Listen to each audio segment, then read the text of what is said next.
It's nearly the 9th anniversary of Canada showing environmental leadership in ratifying the Kyoto Protocol in a vote in the Canada's House of Commons, December 17th, 2002.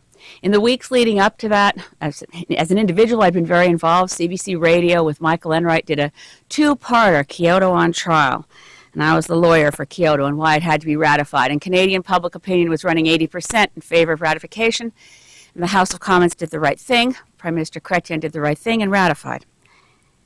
Now we find that without any anticipated vote in the House of Commons, yesterday my question in question period was put to the government to ask that they clarify their position on Kyoto, and that if they in fact favored legal withdrawal, that they give the House of Commons the opportunity for a debate and a vote.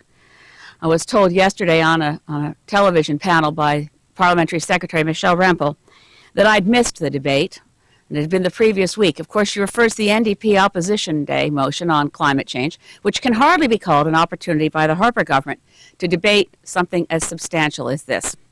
Why is it substantial?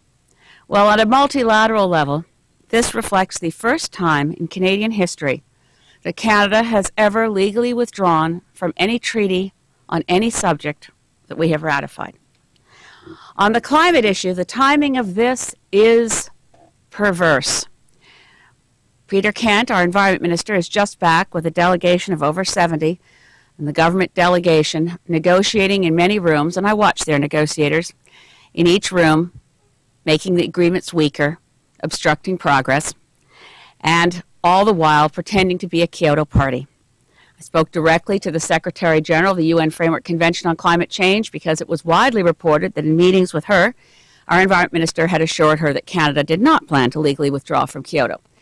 And subsequently, I've spoken to the Environment Minister about that, and he said, oh, he cleared up her misunderstanding, that he'd really only meant to tell her that we didn't intend to withdraw from Kyoto during COP17 itself.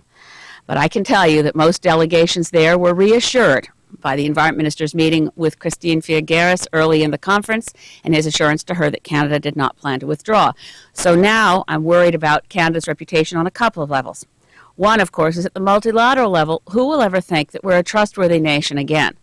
We've just gone through a 2-week summit. I repeat and underscore. We acted as though we were parties to the Kyoto Protocol with an interest in the second commitment period, a sufficient interest to weaken agreements that related to that second commitment period. And before the ink is even dry on that agreement, which was achieved at 5:15 a.m. Sunday morning in Durban, on Monday, so it's a calendar day later, Canada announced its legal intention to withdraw. The commentary from around the world is already beginning to come in. This is a comment from the lead negotiator representing the least developed countries, or known as the LDCs in UN negotiations. Ian Fry is the lead negotiator for the small island nation of Tuvalu, and throughout Durban, it was his turn at the roster to represent all of the poorest countries on the planet.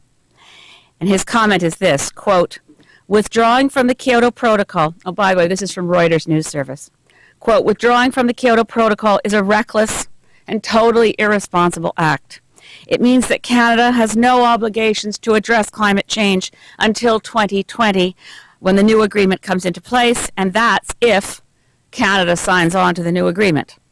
For a vulnerable country like Tuvalu, it's an act of sabotage on our future. Now, from the very small and the very poor to the large, polluting, and still poor, but rapidly developing industrialized economy of China. The irony here is that Canada's hypocrisy was laid bare by China early in the Durban conference.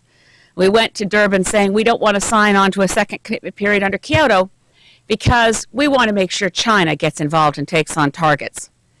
China's first statement in Durban was, we're prepared to talk about taking on targets. Now, admittedly, their commitments were vague, but this was the first time historically that China has said they were prepared to take on targets.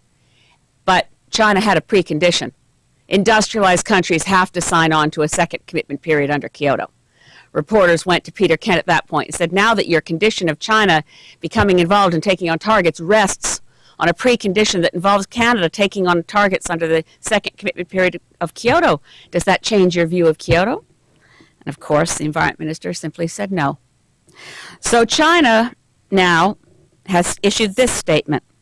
Quote, "It is regrettable and flies in the face of the efforts of the international community for Canada to leave the Kyoto Protocol at a time when the Durban meeting, as everybody knows, made important progress by securing a second phase of commitment to the protocol." This is Foreign Ministry spokesman Liu Weimin. "We also hope that Canada will face up to its due responsibilities and duties and continue abiding by its commitments and take a positive, constructive attitude towards participating in international cooperation to respond to climate change." The Chinese state news agency, Xinhua, pronounced as, quote-unquote, preposterous, unquote, Canada's decision, calling it, quote, an excuse to shirk responsibility. Quote, "Canada's so-called reason for dropping out of the agreement is preposterous and completely an excuse to shirk responsibility." Now, Canada's so-called excuse for leaving the Kyoto Protocol that we heard yesterday from the Environment Minister was that by staying in, the government of Canada would be obliged to spend $14 billion, or I think he said take every car off the road, shut down every furnace in every house, I suppose grab every school lunch from every child. The hyperbole was palpable, but none of it is true. The Kyoto Protocol does not require that Canada spend one single dime by remaining in the protocol, even if we don't negotiate a second commitment period. Kyoto Protocol is a framework of laws. It is a foundation for future action. It includes voluminous results of negotiations that have taken 14 years. Ever since 1997 in Kyoto, Japan, annually countries within the Kyoto Protocol have met and negotiated complex mechanisms for reporting, for accounting, for transparency, for adaptation, for the clean development mechanism, for a whole range of activities. These are obligations Canada has under Kyoto that don't include the targets that we have repudiated. Lastly, and I'll go to questions, lastly, I raise this point.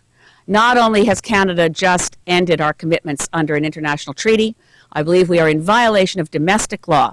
The Kyoto Implementation Act was passed by the House of Commons in 2007 and has royal assent. It requires Canada to continue reporting and doing its job, fulfilling its obligations under the Kyoto Protocol.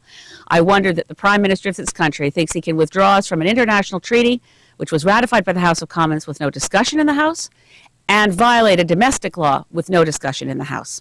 Thank you.